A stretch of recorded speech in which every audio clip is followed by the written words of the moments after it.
We'll start at like 5:05. Give people some time to join in.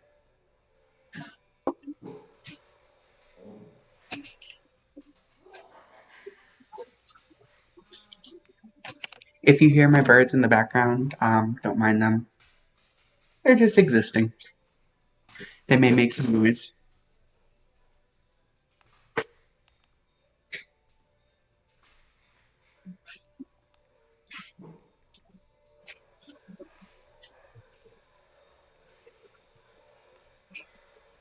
Hey, I guess. Hey, Glenda.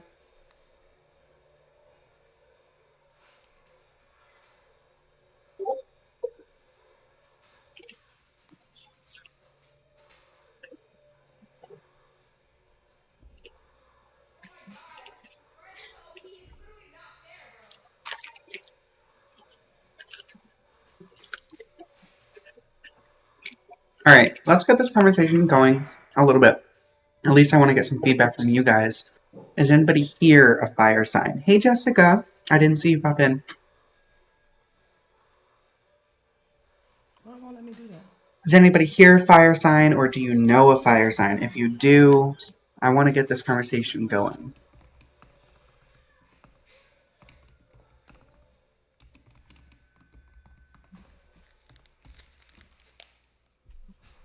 You're a Leo. Your daughter and best friend are fire signs.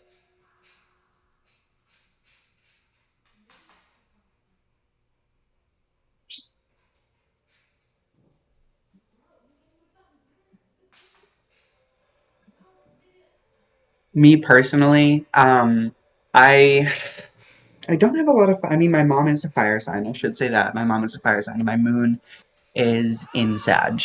My Venus star point is in Aries.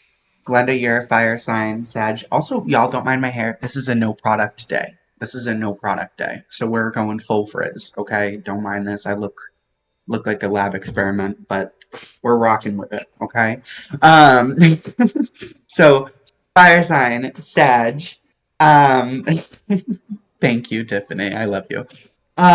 So we have a lot of fire energy or people that know fire energy. Hey, Tanya.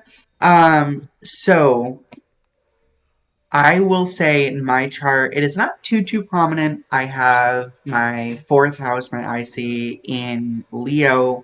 I have Pluto and my moon in Sag in the eighth house. And then I have Aries in my 12th house with my Venus star point sitting in Aries. Hey, Rita. Rita Divine. So all of these energies, I want you to take what you know about them and set it aside for a moment. For this presentation, um, looks like people are rolling in here still. That's totally okay. So what I want everyone to do as they're kind of coming in, we're going to be talking about the fire signs today. We're not going to be talking about the sun in the fire signs. We're going to be talking about the signs themselves.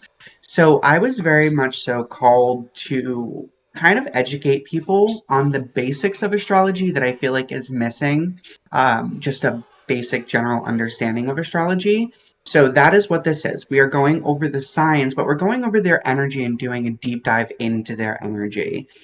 I have some videos that we're going to be watching and kind of doing a small meditation on. I have a lot of information that we're going to be going over here, but we're going to be going over the energy of the sign itself beyond just your sun sign. As important as your sun sign and your rising sign is in astrology, understanding the energy itself and the archetype, the reason why I say archetype is because it becomes super prominent throughout astrology that you understanding the archetype of each sign, which is what we're going over today. An archetype basically is like an umbrella, and anything under that umbrella sits under that archetype. So the archetype of Aries carries a lot of different meanings under it, right? It can potentially mean war, it can potentially mean adventure, it can potentially mean individuality, right? There's so many different things that fall under that umbrella or under that archetype of Aries. So we're going to be going over the archetypes today. So said Kata said, I'm a Leo too. Nice. Kate, you're a Sag, and daughter is Leo. Nice. So we're going to be going over your raw energy, right? If you have a lot of fire placements, these are energies that exist within you that you can tap into. So very important that we're learning about this. So let me kind of let me share my screen here.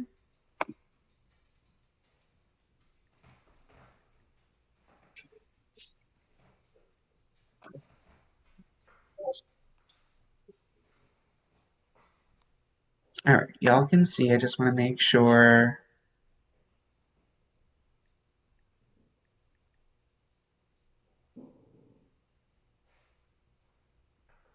All right, cool. So discovering fire signs. This is going over Aries, Leo, and Sagittarius, the three different fire signs, and how their energies kind of flow together. So, what is a zodiac sign? So, what is a sign? So, it's a mixture of ancient Babylonian, Roman, Greek, and Mesopotamian origins, right? So, the 12 signs, the 12 zodiac signs as we know them today, they originate back to the second millennium BCE before there are recorded records of or I'm sorry, where there are recorded records of the 12 constellations. So the first recorded records of these 12 constellations is back in the second millennium BCE, kind of where ancient Babylonians kind of took that over. So I'm trying to hold on. This is missing some information. That's why I was going over it. So the 12 signs originate back to the second millennium BCE in Mesopotamia. So that's what's missing. So this originated in Mesopotamia in the second millennium BCE. These are where the 12 constellations kind of came from, the 12 signs. Ancient Babylonian, Roman, and Greeks divided the ecliptic, which the ecliptic is how we view the sun or the sun's travel pattern across our sky as we see it, right? So basically, it's casted across the sky, it's how we see it. The ancient Babylonian, Romans, and Greeks divided that ecliptic into 12 equal parts and assigned each part to a sign which came from the Mesopotamia origins. So all of this dates very, very, very, very, very far back. And at the time, they each had their own deities and their own associations. But obviously, as traditions changed and word of mouth got passed down, all of this kind of shifted into what we have today, which is the 12 signs or the 12 zodiac signs, each of them having an element, having a specific energy or planet associated ruling over it. So, yes, there are other constellations out there, but they are not considered to have any significant bearing, at least yet, right? So, astrology is always developing as we are developing. So, who knows, 2,000 years from now, maybe other constellations will be considered, but right now, the only strong constellations that have bearing on us are the 12 zodiac signs as we know it today. Right? Over time, people have kind of argued for a 13th sign to become prominent there, but it always gets dismissed very, very quickly. So that's how we have the 12 zodiac signs today and what they are. So, what is a fire element? So, it is the very first in the order of creation. So, I pull this from the Tarot Association through the order of creation in Tarot, right? So, the order of creation in Tarot, in at least the minor arcana, goes from the wands to the cups to the swords to the pentacles. So that's the order of creation. And in the backwards order, so when they're in reverse, it's the order of redemption. So when you're going backwards in the order of redemption, pentacles, swords, cups, and then wands. With that being said, fire, being the element of fire, is the very first in the order, being the first element of creation. Um, Fire represents heat, it represents energy, it represents light, it represents creation, inspiration, passion. But on its negative side, or I shouldn't say negative, I should say on its lower vibration, because I want to shift away from viewing things as good or bad. I'm trying to shift more into viewing things either in a higher vibration or in a lower vibration. So in its lower vibration, fire can be destructive. It can be damaging. It can be burning, right? It can do a lot of harm, right? It's explosive. It's hard to see and hard to witness and hard to experience. It's very intense. You can't really get really close to it, and that's why fire signs in their lower vibration experience such like a domineering effect because it's hard to get close to that without getting burned. It is also, like I said, correlated with the wands and tarot. So the Aries constellation, the Aries sign, the sign of Aries, the Aries constellation. This is what all of this is. It is depicted as the ram. It is the adventurer of astrology. It is the adventurer of the zodiacal wheel. It is the first in the zodiac, in the order of the zodiac um, wheel, and it is the first in the order of creation. Right. So when we're talking about the order of creation, it starts out with the ace, the two, the three, and the four of wands, all of which exist in Aries. So this is literally the very first sign, not only in zodiacal order, but in the order of creation as well, looking at the minor arcana. It is ruled by Mars. Mars as a planet, just natively, is all about kind of standing up and taking action, right? It can be associated with battle, it can be associated with war, it can be associated with energy. It has a lot of passion in no matter what it does, but it's passion that stems from this fire, right? And that's kind of why it rules over Aries. Aries is the adventurer. I don't know if I've already mentioned that, but it is the adventurer, right? It forges its own path. When we are talking about Aries representation, it's energy in life. It's physical manifestations, right? As I would say, we're looking at sparks, the things that ignite. It's a cardinal sign. Each element has a cardinal, a fixed, and a mutable sign. So cardinal signs are the initiators of the element. They are the primal initiators. They're the first ones that come in the order of that element, so it has a lot of the go, go, go, right? It creates the ideas, it takes the initiative, it takes the action. Being that this is the cardinal sign of fire, which is already a very kind of energetic sign and an energetic element as it is going to represent the things that kind of ignite that. So we're talking about sparks, explosions potentially. We're talking about eruptions of a volcano. We are talking about, oh, and if anybody has any questions, feel free to like raise their hand and then we can talk about that along the way. I forgot to say that. We're talking about all the things that initiate that fire and that flame. And we're also talking about the things that initiate that fire and flame within you, right? So we're talking about the things that initiate that active energy that kind of bring in that get up and go, that bring in that just get up and do it, think before taking action. The next thing that kind of pops up into my head when I always think of Aries is Rick Levine. He is a very known astrologer, I would say.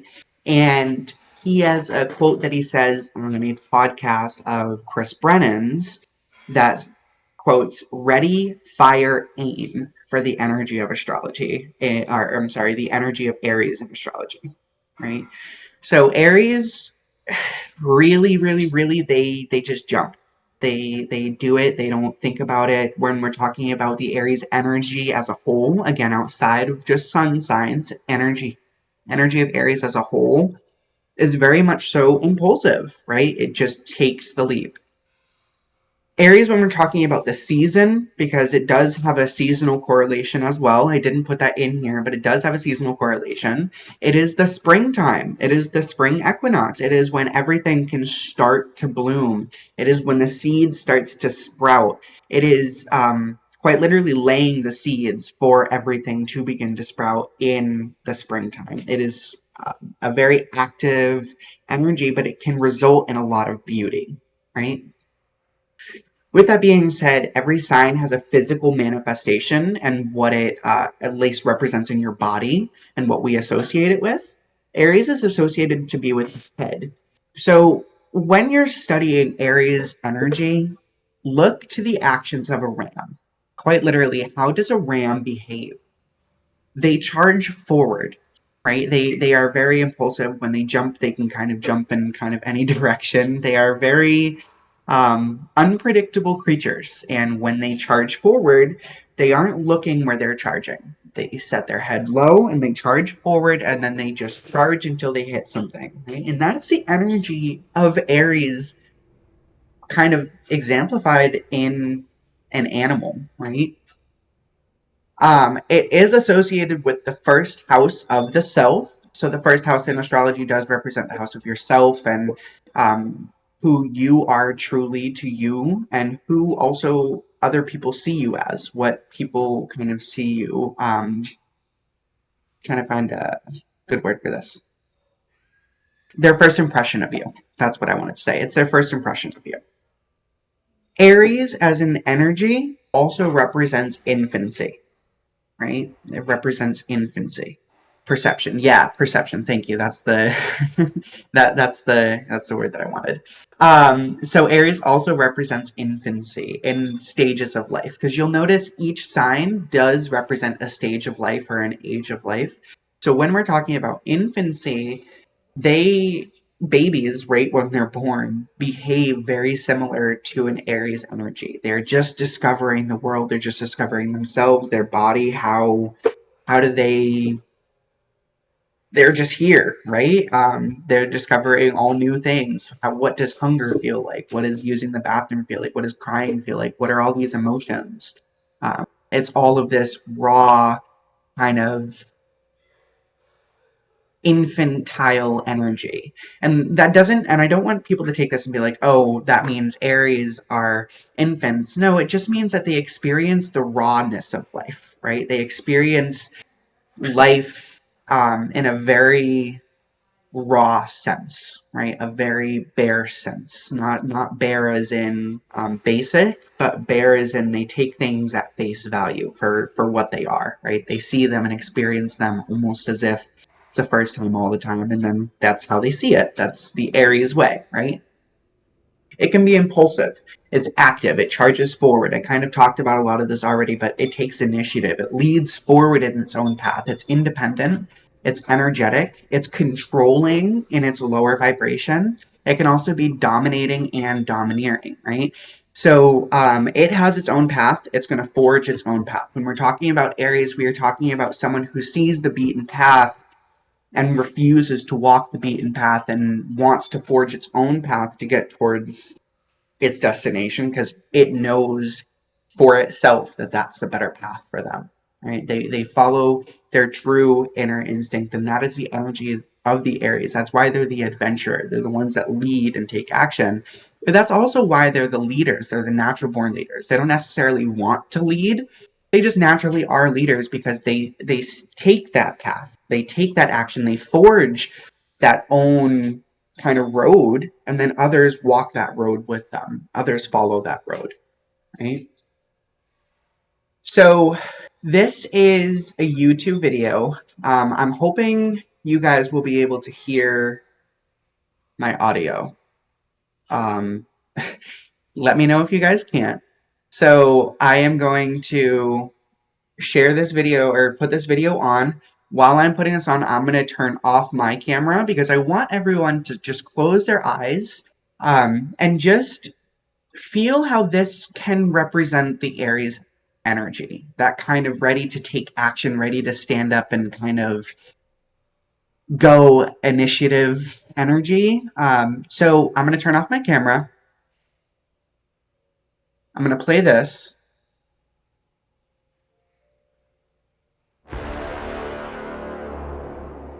and let me know if you guys can hear. Hopefully, you guys should be able to. Okay.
All right. So I wanted to play that particular clip for a couple of reasons. One, because the song itself kind of rises the same emotion that um, Aries kind of represents that ready to take action, ready to stand up, whether it be for war, whether it be for any battle, whether it be for just cleaning your house, right? Sometimes you need that motivation, just get up and do it. And this is the Aries energy in of itself, kind of working for you all the time. Anytime you feel that initiative energy, anytime you feel that, oh, I'm going to get up and go, this is that Aries energy working for you. It's working with you to get you to where you need to go. It's that get up and just do it, right? The other reason why I wanted to put this is because you'll notice a couple of times in the song, it went back to those drums and you kind of thought that it was going to end, but then it came back, right? Just as strong, right? And that's the energy of Aries. Because it is a cardinal energy, it is always starting new things, right? So it may start something, move on to the next thing, move on to the next thing, move on to the next thing. Aries is it's the initiator of the initiators. It is going to just continually start and start and start and start. And that is the pure embodiment of it. And that's why it's just kept repeating, right? The pure energy of Aries would probably have this song on repeat for its entire existence. Just constantly repeating, constantly starting new things, constantly arising that new emotion the same way each and every single time. So, oops, no, don't play it again. One of the next. Um, Quote by a very famous, or not famous astrologer, she is an astrologer. Aries is born to make their mark on the world and take the road less traveled. Patricia Lance. Does that stand true for those with the Aries head and the VSP? Yes, very much so. So this is the energy of Aries in its embodiment. So if you have your Venus star point, which is your um, basically approach to life, your heart's approach to life that allows you to honor your inner self, it's going to have this initiator energy, constantly starting new things, constantly just get up and go, get up and do this, get up and do this, just that initiator. I am an Aries morning star, so I experience this quite heavily, right? It's very much so in me. um, I hope that answers your question. So notable Aries include Lady Gaga, Diana Ross, Mariah Carey, Celine Dion, and Halle Bailey. So that is the sign of Aries. Any question on Aries before we move on to Leo? And don't mind me, I'm going to take a sip of my drink while you guys are typing if you have any questions. Oh, that's right, Mikey. I forgot about that. Not even going to lie. Not even going to front. All right. So, moving on to the sign of Leo, unless Ermi's typing a question. Um,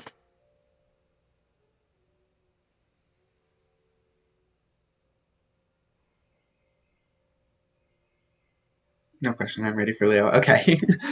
Moving on to the sign of Leo. This is the constellation of Leo. I want to say I attract so many Leo risings around me. I don't know why. I have no idea why. I can't even tell you how many Leo risings exist in my life. There's probably a bunch of y'all in here in the comments with Leo rising. It's like it's wild. It's wild. Um, Mike, what would you say is the most important thing to focus on when it comes to Aries? Following your own path, right? Not allowing others to dictate your path. I will say that taking other people's perspective, you need to be mindful of. If you have if you have a lot of prominent Aries placements, it may be difficult to consider other people's perspective just because your perspective is in your own head. It's what you see in your experience of the world. Um, so when it comes to Leo, I'm sorry, when it comes to Aries, I would say following your own path, but also do take in mind that other perspectives are important too. Um, Now, following your own path, I will warn anybody with very strong Aries placements. The concept of ready, fire, aim is very prominent in your life, or it may be very prominent in your life, and it may lead to very good things, but it also can lead to very impulsive actions. So when you are honoring this impulsive energy within Aries, make sure whatever you're doing is of a high vibration, right? Because impulsivity can lead you in either direction. As long as you are following your intuition and it's leading you towards a higher vibration, follow the impulsive path if you have a lot of Aries placements. But be mindful of being impulsive in ways that could lower or lead you towards a lower vibration. Yeah, that goes for any Aries. So this isn't just your sun placement. This is any Aries placement. So if you have any prominent Aries placement, be mindful of that impulsive energy because it's gonna play a part in you, right? So if your moon in Aries, impulsive emotions is going to be part of kind of your chart, right? Whether it be impulsivity regarding anger or impulsivity regarding very quickly changing emotions, maybe shifting from one emotion to the next on a like a whim. That's Aries moon. That can be Aries moon. And in the 12th house, that's all about the subconscious, right? I have that. Aries moon in the I don't have Aries moon in the 12th house. I have Aries in the 12th house. And it can lead to not even to be silly in its lower vibration. Not even to be silly. In its lower vibration, Aries in the 12th house can lead to bouts of I guess aggression, like not aggression, I would say bouts of anger kind of slipping out. It's like bottled up anger that slips out every once in a while. So it can be tough. It can be tough because you don't necessarily face it at face value. But when it slips out, it can feel very dominating for yourself too. But yes, yes. See, initiative energy. You can get so much done, but it's that initiative energy. But anyways, I have an impulse to do it. Me too. That's my Taurus rising. That's a different conversation. That'll be for when we go over Earth signs. But going over Leo, Leo is the creator of the zodiac, right? Oh, my Kia, for real, for real. I'm just gonna say that for real. Um, going over Leo. Leo is the creator of the zodiac. Each of them has their own little term. Aries is the adventurer. Leo is the creator. It is the fixed fire sign, right? So it is the fire sign that is contained, but it is also the fire sign that is determined in um it's something that is long lasting. When we're looking at fixed signs, we're looking at long lasting things that are going to kind of stretch out, right? The cardinal signs, they're going to initiate a lot of things, but it may fizzle out. Like the spark, when you take a spark and you spark two rocks together, or you hit two rocks together and it creates that spark is there but an instant, right? When we're looking at Leo and what it represents, we're looking at sustained heat and sustained fire. Right? It is ruled by the sun, which of course is sustained heat, it's sustained vitality. The sun rules over our conscious mind, it rules over our creative mind as well. It rules over our vitality as a whole and our personality. So when we are looking over Leo, this energy of the sun is very much so imbued into that Leo energy. It's the lingering heat after a volcanic eruption, right? It's still being able to feel that heat for miles after it has gone out. It's the coals of a fire still left over, and you're roasting marshmallows and you can create stuff from it. It is the heart of the sun. It is the sustained heat and that creativity from that. Physical manifestation wise, it is associated with the heart, the spine, and the upper back. When we are looking at its relation in like animal wise or its like representation, so Aries is associated with the ram, Leo is associated with the lion, right? So that's why the lion is depicted here. Leo is the lion. That's why my back aches. Army. Army. Um um Is that why the Leo's in my house? Honestly, it could be. It could be. If they have a lot of prominent placements, if they have Mars in Aries, it's very possible that they're producing a lot of heat. Or I'm sorry, Mars and Leo, it's very possible that they're producing a lot of body heat, right? Um, it's possible. But Irma, oh my God, Irma, you kill me, Irma. So Leo is associated with the fifth sign of the zodiac. So it is the fifth sign in zodiacal order, but it is the second sign in the order of creation. So though it is the fifth sign in zodiacal order, which is if we go Aries, Taurus, Gemini, Cancer, Leo becomes the fifth sign, right? And it is associated with the fifth house because of that. In the order of creation, it is the 5, 6, and 7 of wands. So it is the second sign in the order of creation. So when we're looking at, because like I said, the order of creation goes fire, water, air, earth.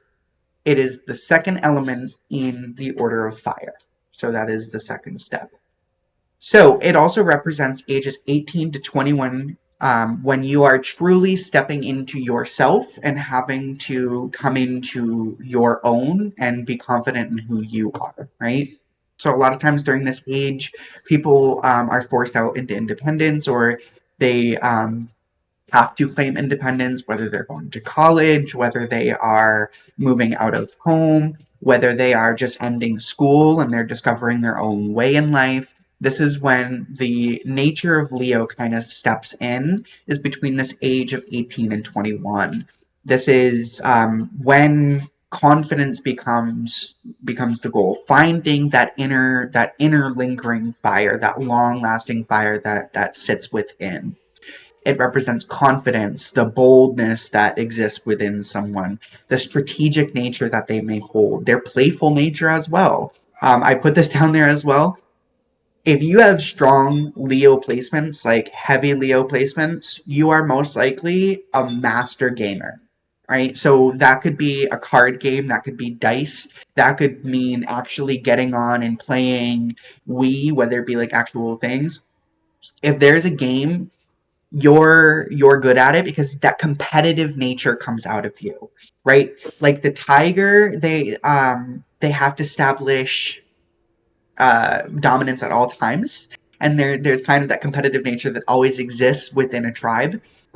Even though they have an order, they yes, this can apply to any prominent Leo placements, right?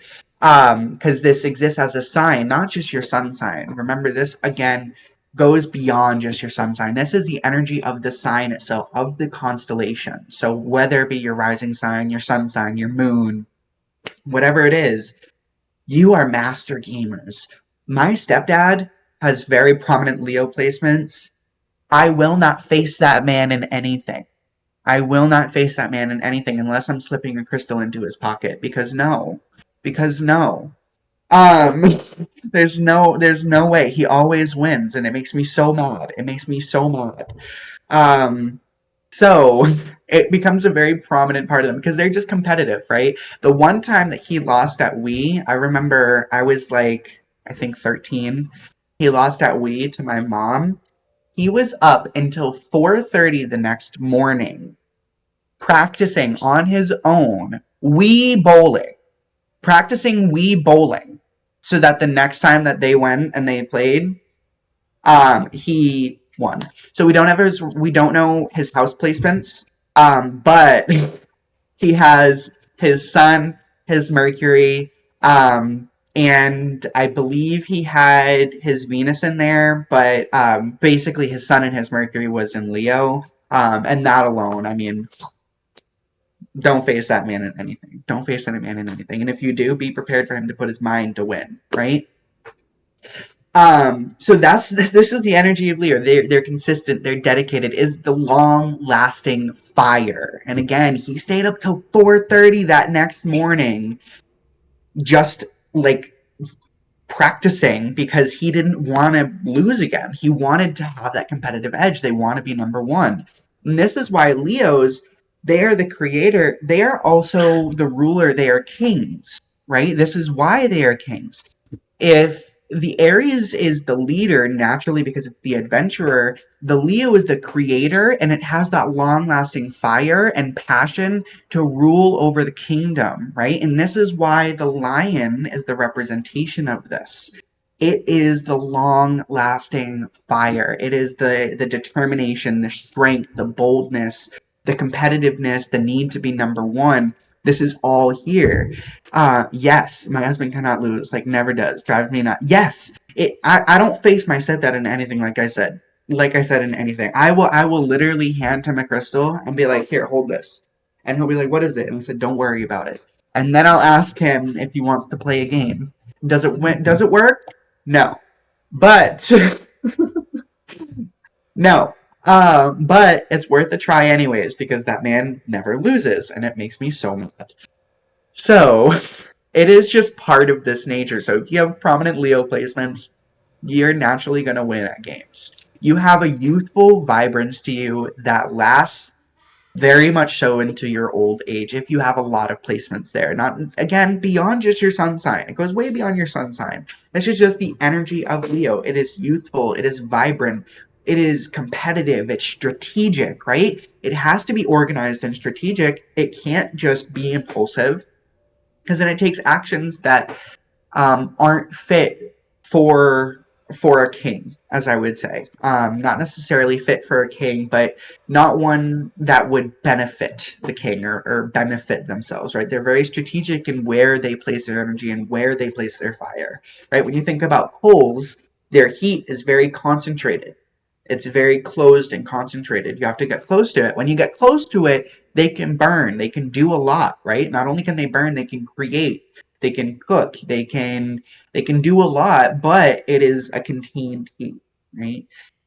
When you're looking at a spark, when sparks fly off, that can be Aries or it can be Sagittarius. We'll go into why it can be Sagittarius in a little bit, but it can be both.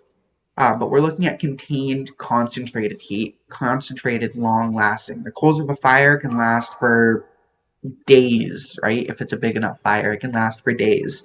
So that is the embodiment of Leo. I do have. I want to go back because the fifth house, I said that it is associated with the fifth house, but the fifth house in astrology represents our area of creativity. It's the area of life concerning creativity and concerning um, what you create in this world. It can also represent children.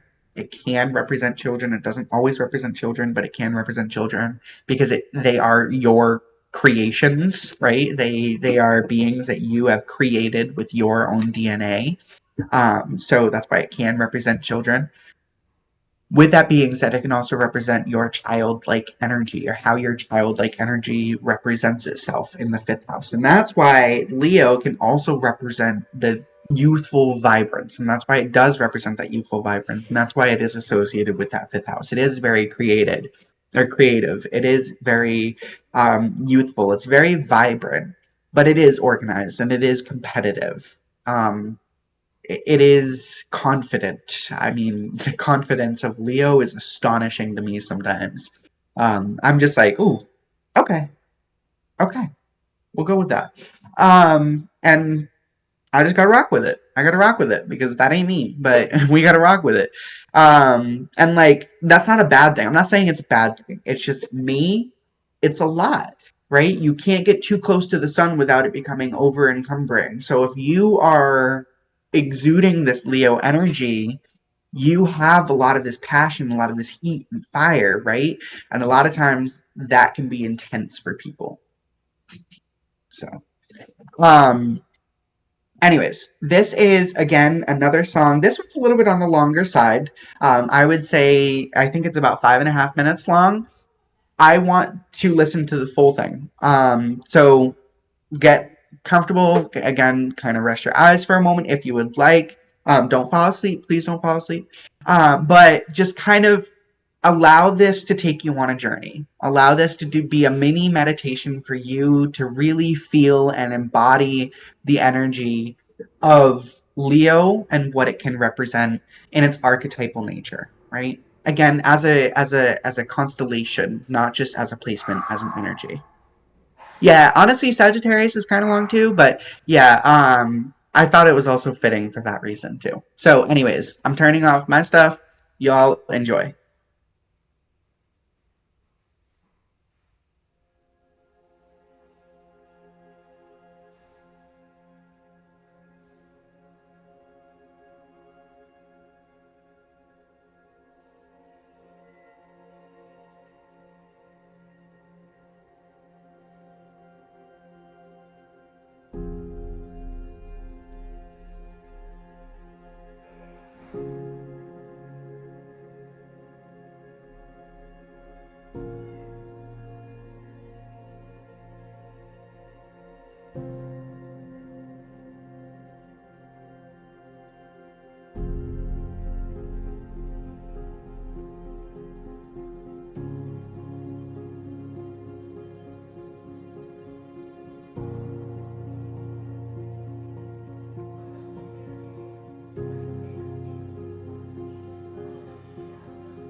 All right. So that is the kind of when I was listening to that, I thought that was a very close embodiment, and it won't let me leave this. Fantastic. I thought it was a very close embodiment to. There we go. Um, what Leo energy is like. So Linda Goodman said the vibrations of Leo, ruled by the sun itself, are things you can actually feel throughout your whole being in the presence of a lion or lioness. Yeah, and that's the thing. The closer that you get into it, the more that you lean into it, the more intense that it gets, right? It is extremely powerful, and that's the intensity of Leo, right? It starts off just very alluring. You can see it at a glow. You get closer, and it just becomes this powerful, this creative. It creates something within you, right? It's powerful.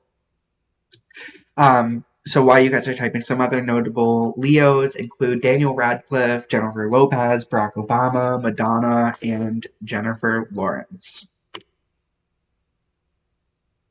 So, excuse me, I'm gonna grab a drink here. I'm like extremely parched today. I can't figure out why. Don't mind me.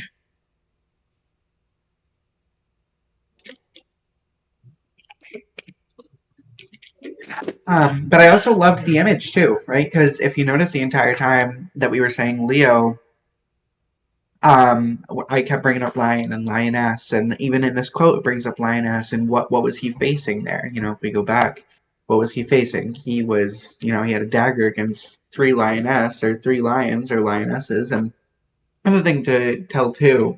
Actually, I don't know if those are jaguars. Either way, y'all get the energy. The other thing that I noticed too that I picked up on, and this wasn't even in a video for Leo, I just very much so resonated with it. Um, they're made of stone, which is a very, again, fixed energy, right? Even though this is fire, it is very, very fixed. So, Mikey, I said my North Node is in Leo, and I have no idea what to do with that.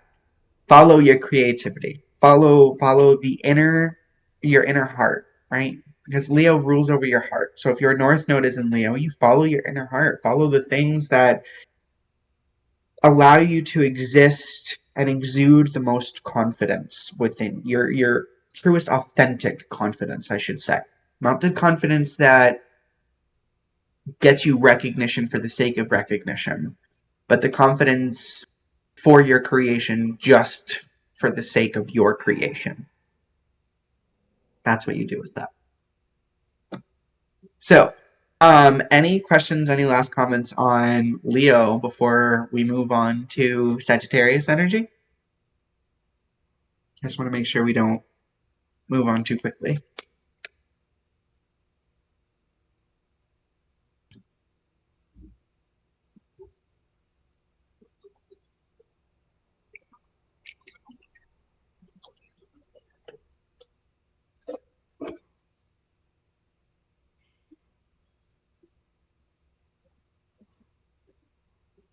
Sag gang. Your Leo, Sag, definitely not understand. Corey saving the best piece.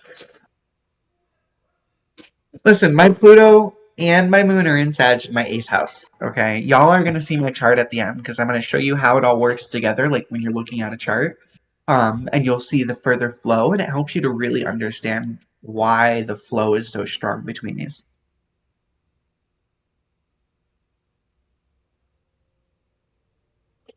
My Sag, Sun, and 8. Yes. Okay, let's go. Let's go. Let's get moving. So Sagittarius. This is also. I forgot to mention. Hold on. I haven't even been going over the constellations. Hold on. This is Leo. When we're looking at Leo here, this is Leo. This is the lion. Right. This is the representation of the lion. The lion's head exists over here with its tail swinging up over here. So that's how we get that association. Going back to Aries, it's the one line, but it's the Aries head, right? The one line. Think of this also, this could be the first. little sprig of a plant. You know, it just comes out with one little green thing that's just like one little thing. This is the first little sprig of a plant that Aries energy. It's just simple, just one little line, right? So now going back to Sag, this is the archer, right? The symbol for Sagittarius is the archer, and you can see that here. It's prominent in all three of these pictures.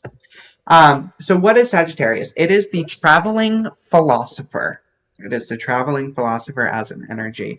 It is the mutable fire sign. So again, when we're taking that fire energy, we have the spark, which is that Aries. We have that consistency, which is that Leo. But then we have this mutable fire, and that a lot of times people get tripped up. Well, how can fire be mutable? Well, there's a few different ways, right? It's the spreading of a fire. Think of any way that a fire can spread. So a flaming arrow being shot. That a lot of times that's the depiction with Sagittarius because it's the archer. It's the centaur archer with the flaming arrows. Those flaming arrows traveling long distances and landing right somewhere else and igniting the fire there. Right, so it's the spreading of that fire. It's the sparks that fly off of a fire, and that's why I said the sparks that fly of fire can be Aries or Sagittarius, right? Because if it's a the spark itself is Aries, but the act of it spreading a fire, say it travels and then it lands on the ground over here, and then that catches fire. That's Sagittarius energy. That's the mutable fire spreading.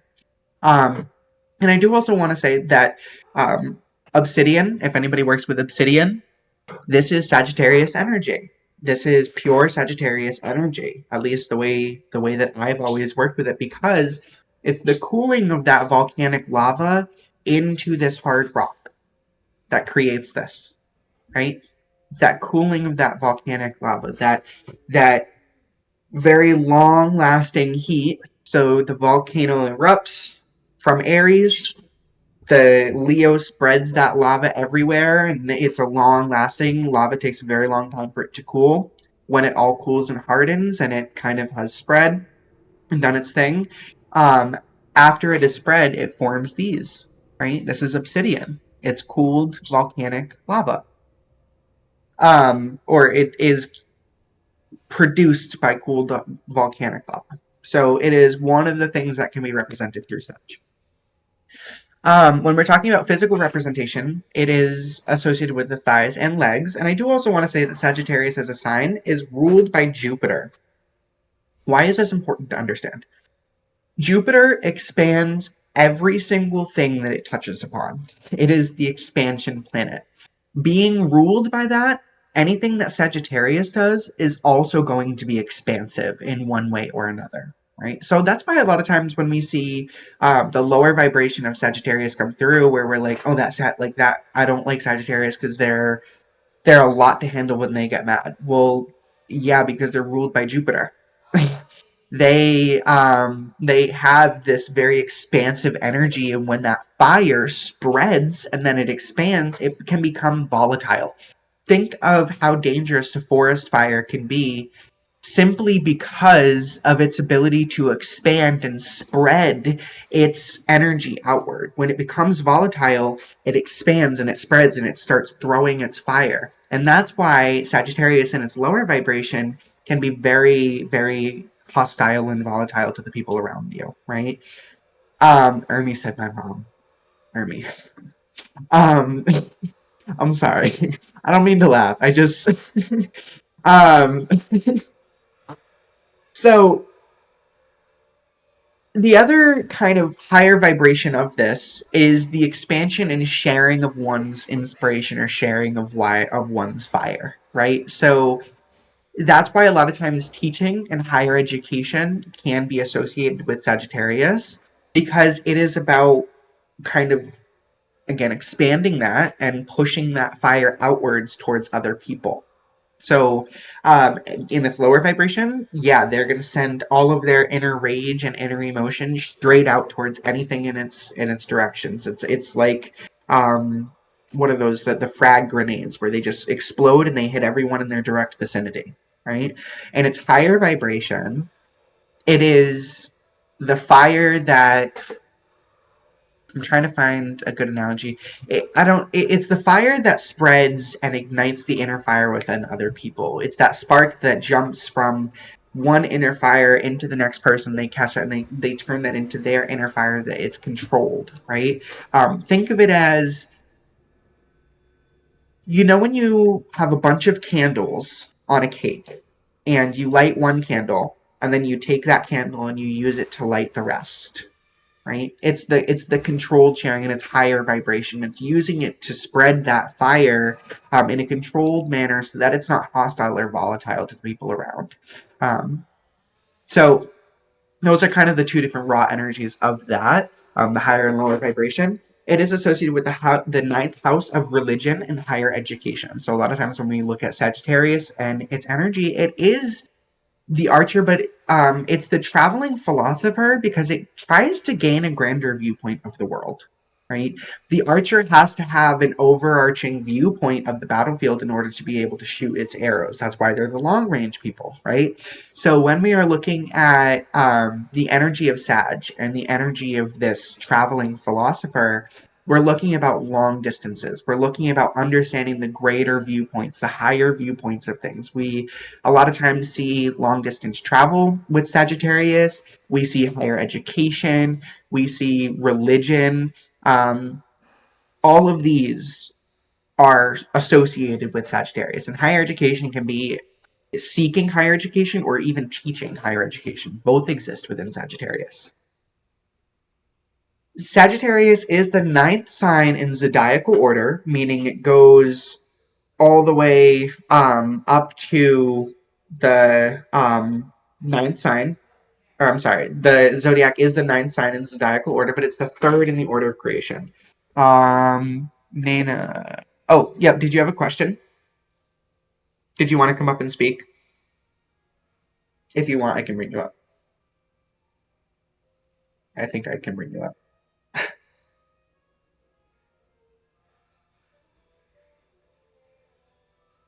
Looks like an error. Okay. All right. Just wanted to make sure. If you do have a question, let me know. Okay. So it is the third in the order of creation. So it is the mutable sign, meaning it is the last sign in the fire element. So it is the third in the order of creation. So fire is the first element in the order of creation. And then we break down fire into its three signs, right? Aries, Leo, and Sagittarius. Sagittarius is the last of the fire. Therefore, it is the trying to find the right way to put it.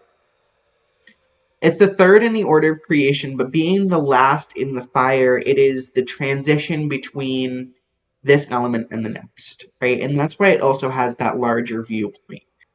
When we're looking at its representation age-wise, we're looking between the ages of 56 and 63. So if you or somebody you know is between the ages of 56 and 63, they are in the years of their Sagittarius, right? So Sagittarius, the theme of Sagittarius of gaining that higher viewpoint, that grander understanding of the world around you, that all comes into play between the ages of 56 and 63. Right? So you're in your years of Sagittarius, Glenda. You are in your years of Sagittarius right now. So Sagittarius energy, it's wise, it's optimistic, it's warm, it's bright, it's energetic, it's ever expanding, right? So Sagittarius can be seen as being overly optimistic, but that's because it just exudes its bright vibrancy, right? It's needing growth and movement. A stagnant Sagittarius or a stagnant anybody with prominent Sagittarius placements, not just your sun placement, anybody with prominent Sagittarius placements who are not seeking growth and movement, and that could be movement through long distance travel. That could be movement through physically, like moving around, just physically getting that energy out. That could be through experimentation and just moving that energy, at least that philosophical energy, because experimentation is another thing that exists within there. If you are not honoring that, you are not honoring your inner Sagittarius. So to honor your inner Sagittarius, you seek growth and you seek movement either physically or mentally through experimentation, through travel, through experiencing new things to expand your mind and expand your understanding of the world around you. right? And expand that inner fire within you. In my younger years, I traveled a lot. Yeah, exactly. My Sun, Mercury, and Venus and Sag, all in the eighth. Um, I honestly love my Sag placement, Neptune in the eighth house. Yeah, I mean, Sag for me, it's been very interesting in the eighth house because I've had to reform my grander understanding of the world around me at a very, very, very young age. Because Pluto also sits there, which was Pluto kind of dictates a lot of how your inner child needs to be reformed. So it's very prominent in my life. So it's it's the grander viewpoint, right? You have to seek expansion, whether it be through physical movement, through experiencing new things by traveling, or seeking higher education, or whatever it may be. Say I'm a forever student. Exactly. Yeah. Forever student. Yeah, being astrology, being someone who studies astrology and being an astrologer, you are always a student of astrology. I will never master astrology. I will never claim to be a master of astrology. I will never, um, never, ever, ever. I am a student of astrology, always have, always will be, because it is ever growing, it is ever teaching, it is ever expanding, right? I would say astrology in itself, in that nature of it being ever expanding, is very, very Sagittarian. Um, so, again, I have another video here. This one's very unique. It's two people vocalizing, and I really want you to hone in and listen to this one because the inner expansion, the inner fire that this kind of brings out of wanting. I don't know how to explain it. Y'all are just gonna have to listen for yourself. Yeah, I'm gonna turn myself off and y'all can listen.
All right. So that is the end of that video.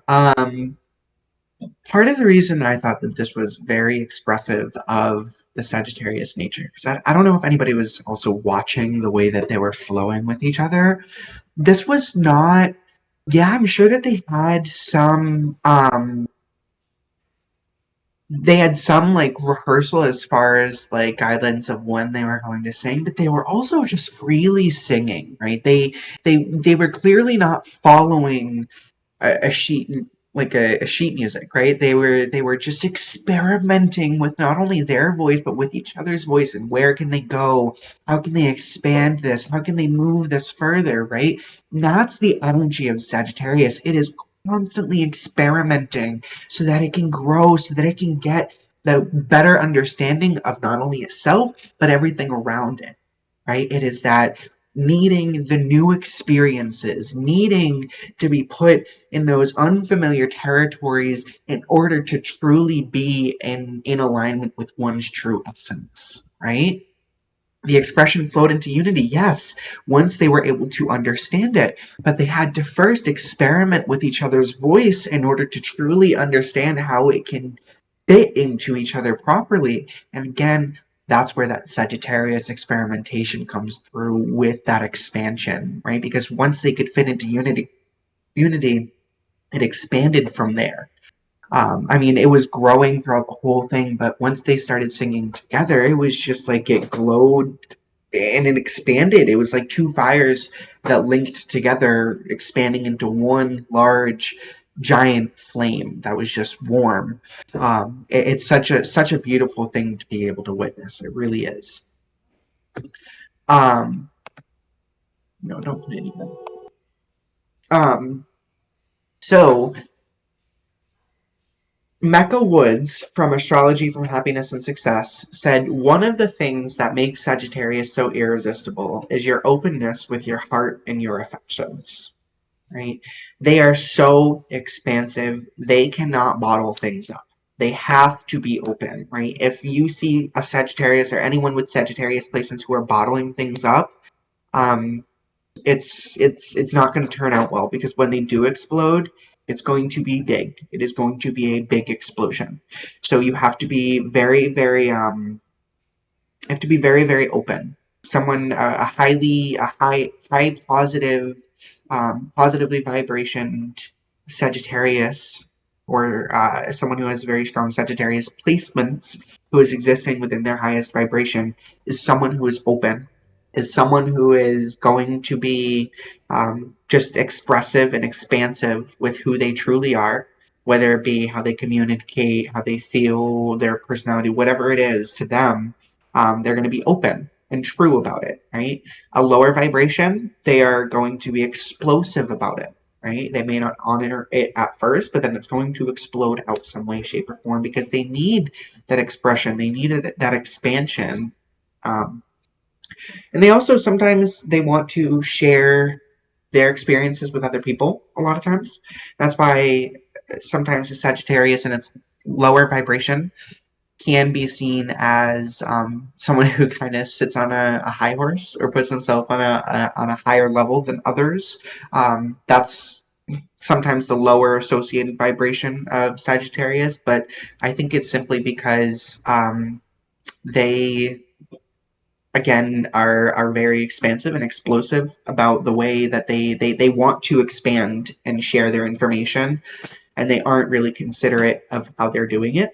So again, that's that expansion in that lower vibration kind of coming out, being more of that domineering energy, or that better than thou or knowing better than everyone type of energy that comes through, right? Just because they want to share the information that they have doesn't necessarily mean that they know better. It's just that they also want to share their information.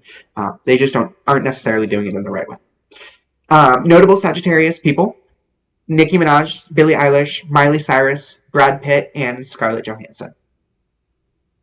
Any questions or last comments on Sagittarius before I show the link in astrology, like the astrology wheel?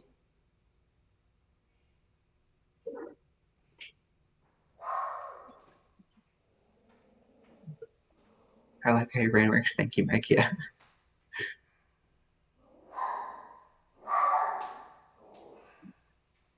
All right, no questions. So, this is my chart. I wanted to show y'all my chart because I wanted to show you how they flow into each other, right? So, elements are always 5 signs away from each other of the same element. When we look at a trine, which is an aspect in astrology, so aspects in astrology are the ways that the different planets interact. If any of you are frequent followers of the planets, transits, retrogrades channel in here, I post in there daily. I didn't post in there today, honestly. If I'm going to be entirely honest, it's been busy today. So I didn't post in there today, but normally I do post on a daily basis. And you'll see me mention trine sometimes. And this is the energy that I'm talking about. So a trine, as defined by Google, I showed you a little snapshot here. A trine is an astrological aspect that occurs when two planets are 120 degrees apart and share the same element. So 120 degrees apart, meaning that in a circle wheel, in an astrology wheel, they are within 120 degrees. A lot of people consider an 8-degree orb, meaning an 8-degree variance of that. Meaning if something is within 112 degrees all the way up to 128 degrees, it is considered to be within trine. The way that I view it, because I use a blend of modern and traditional astrology, if it's within the same sign, it is within trine. The closer that it gets to 120 degrees apart, the more influential that trine becomes. So, for instance, my IC and Pluto are 130 degrees apart.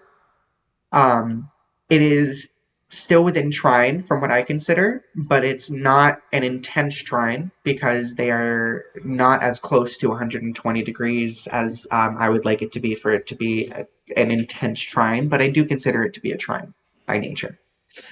So a trine symbolizes a favorable union and a harmonious flow of energy between the planets involved.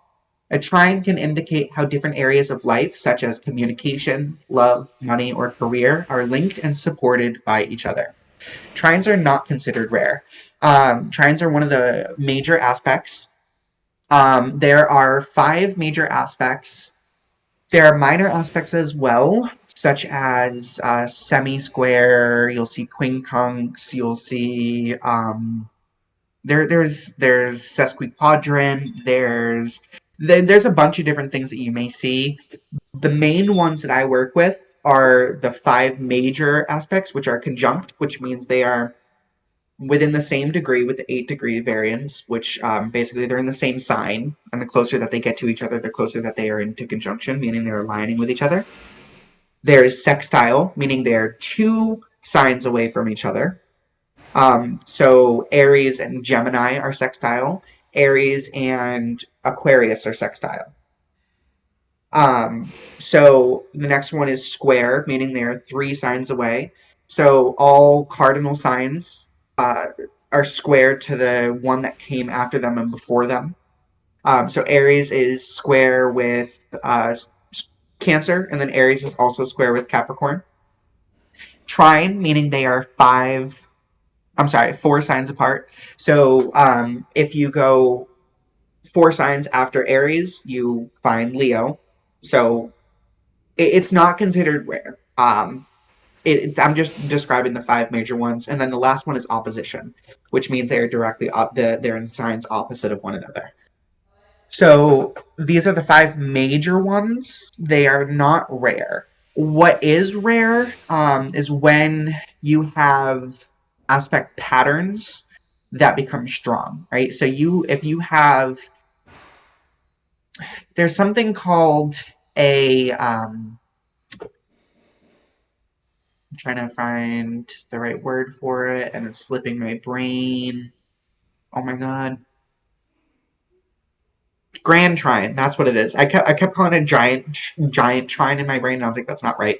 It's a grand trine. So a grand trine occurs when you have 3 planets that are existing within basically around 120 degrees of each other. For me, I do have a grand trine in my chart. I have one. It's not rare, I would say, but the more you have, the more rare that it becomes that you have. Like it's not rare. It's not rare to have one, but it's rare to say maybe have three or four different grand trines in your chart. But it exists when there are basically one placement in each sign of that element that connects them all into one giant flow.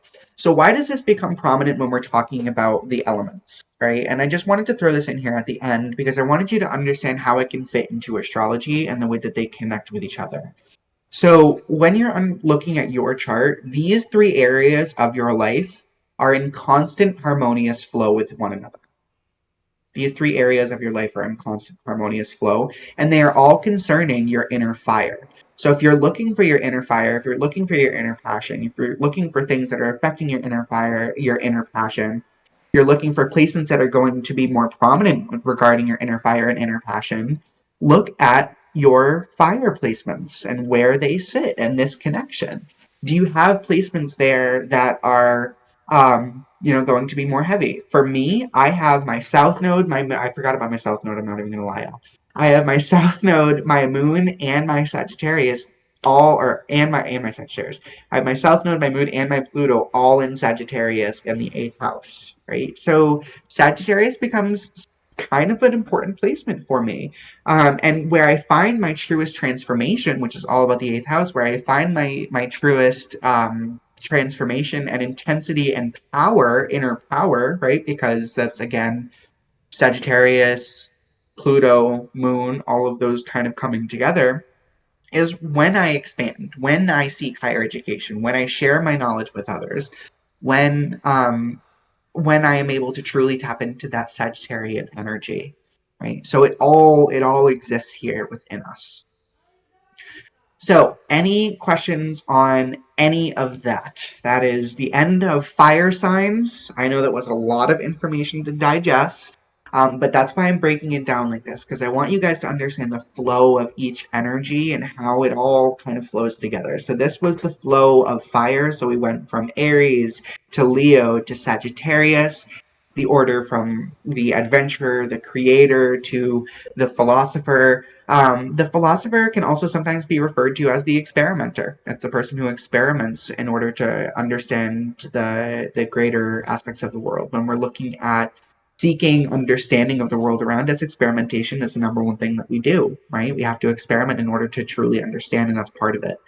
Um, so again, first element in the order of creation is fire, and that's the order of the elements in that fire is Aries, Leo, Sagittarius. So when we're looking at the order of creation, if you're looking to create something new and you're not sure where to start, well, now you know. You start with the Aries energy, you move to the Leo, you move to the Sagittarius, and then you can start to tap into after that when we talk about this. So June 4th, on Tuesday, June 4th at 7 p.m. Eastern Standard Time, we're going to be doing this, but with water signs. So going over Cancer, Scorpio, and Pisces, all of their associations, all of the different things that really make them them. Again, we're going to have similar things with meditations and videos involved. So if you are wanting to learn more about water signs and how that can affect you, tune back in Tuesday, June 4th. If you have any questions, obviously, like personally about your individual chart that you didn't want to mention here, message me individually. I'm always open to answer any questions.